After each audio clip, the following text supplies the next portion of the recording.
भोपाल मध्य प्रदेश केंद्रीय मंत्री शिवराज सिंह चौहान ने कहा, प्रधानमंत्री ने लाल किले की प्राचीर से कहा था कि जीएसटी में नेक्स्ट जनरेशन रिफॉर्म लाया जाएगा और इससे जनता को बड़ी राहत मिलेगी। एक किसान और कृषि मंत्री होने के नाते मैं प्रधानमंत्री का धन्यवाद और आभार व्यक्त करता हूं। हमारा संकल्प है कि खेती में उत्पादन लागत कम हो और उत्पादन बढ़े।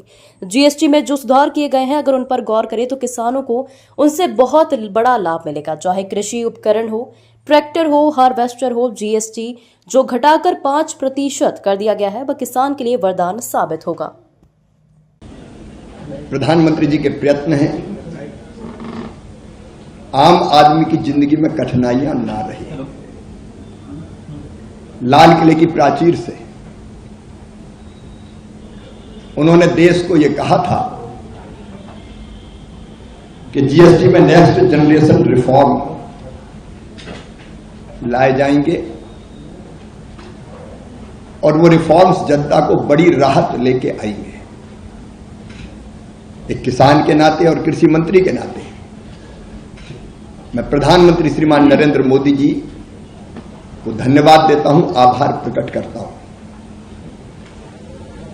हमारा संकल्प है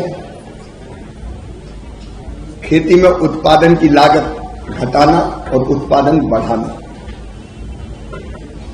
उत्पादन बढ़ेगा और लागत घटेगी तो किसान का खेती में प्रॉफिट बढ़ेगा। और जीएसटी में जो सुधार किए गए हैं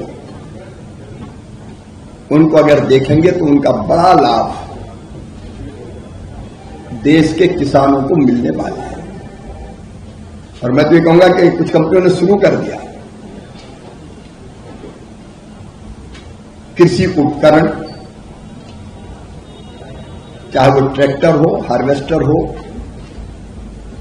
रोटावेटर हो, अलग अलग तरह के जिन पे मैं आऊंगा कि कितना फायदा किसान को मिलेगा। जो जीएसटी घटा के 5% की गई है वो किसान के लिए वरदान सिद्ध होगी। हमारे देश के किसानों की जोत का आकार छोटा है, लैंड होल्डिंग कम है और इसलिए हम कोशिश कर रहे हैं इंटीग्रेटेड फार्मिंग की, मतलब खेती के साथ किसान खेती से जुड़े एलाइड सेक्टर के बाकी काम भी कुछ ना कुछ करें, जैसे पशुपालन, मछली पालन, मधुमक्खी पालन, कृषि वानिकी, भेड़ बकरी पालन, पोल्ट्री फार्म। अगर ओवरऑल आप देखेंगे तो इस पूरे sector agriculture and allied sector, क्योंकि कृषि और पशुपालन तो दोनों एक दूसरे के पूरक है, उस पर भी जीएसटी में जो छूट दी गई है वो भी हमारे खेती और किसानों के लिए